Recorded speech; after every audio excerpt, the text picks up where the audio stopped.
Bonjour à tous. Je vous propose aujourd'hui de parler d'un outil que vous connaissez tous très bien, qui est la voiture. Synonyme de liberté pour beaucoup de personnes, nombreux d'entre vous ne pourraient plus s'en passer aujourd'hui.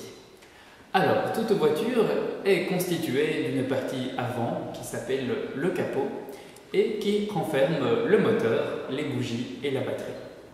La partie arrière, par contre, s'appelle le coffre. C'est une partie dans laquelle vous pouvez ranger beaucoup de choses, comme des bagages par exemple, pour partir en vacances.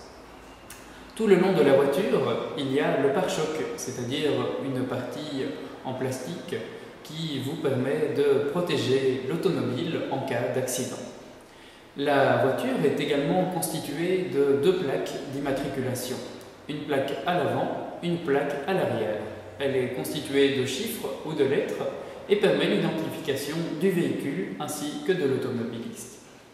Mais la voiture est également constituée des rétroviseurs. Il y a les rétroviseurs extérieurs et les rétroviseurs intérieurs.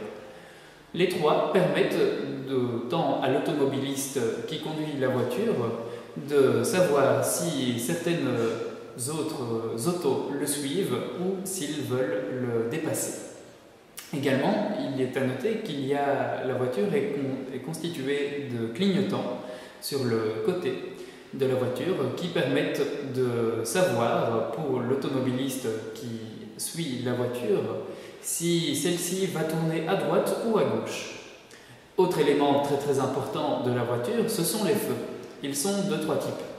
Il y a les feux de croisement que vous utilisez le soir dans l'obscurité. N'oubliez pas évidemment de les baisser lorsque vous croisez une autre voiture. Il y a les feux de brouillard que vous utilisez en cas de brouillard. Et également, enfin, les feux de stationnement que vous n'utilisez que lorsque vous parquez votre voiture. Une fois que vous avez utilisé ces feux de stationnement, vous pouvez alors quitter la voiture sans souci. L'intérieur de la voiture est constitué de sièges. Il y a le siège avant, le siège du pilote et le siège du copilote, ainsi que la banquette arrière, sur laquelle prennent place les passagers. Et tous ces sièges sont évidemment équipés d'une ceinture que je vous conseille vivement d'utiliser. Le pilote utilise le volant, c'est-à-dire que le volant lui permet de diriger la voiture.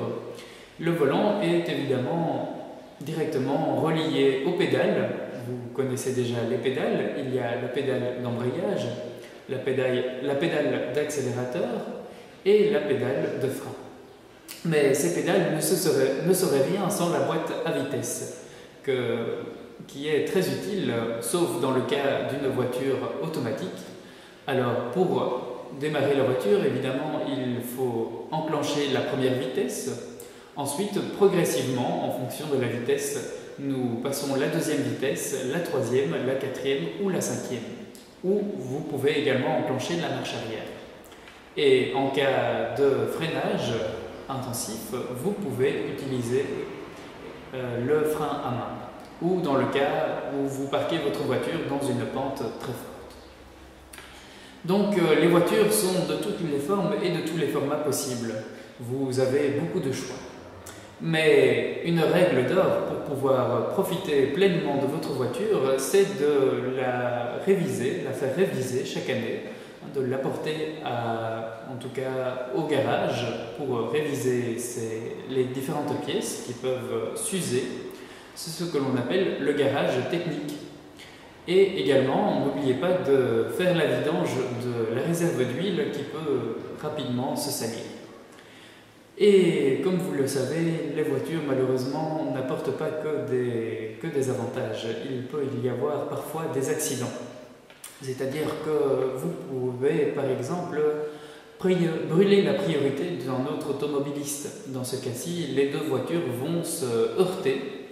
Mais également, vous pouvez quitter la route en cas de pluie trop importante ou en cas de neige. Là, votre voiture va donc glisser et peut aller dans le fossé. Éventuellement, vous pouvez faire des tonneaux, c'est-à-dire que votre voiture va se retourner sur le toit.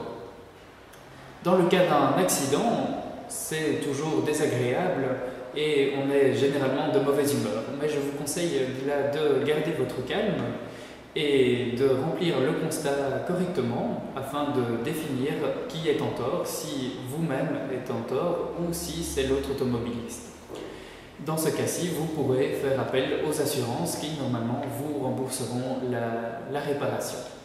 Dans ce cas, malgré les désagréments d'une telle situation, conservez votre calme et restez courtois. Et surtout, pensez que malgré que la voiture soit endommagée, ce n'est que de la tôle et le plus important, c'est que vous soyez toujours en vie et indemne. Alors, avant d'utiliser votre voiture, n'oubliez pas de connaître le code de la route et de le respecter pour vous éviter des problèmes. Bon voyage!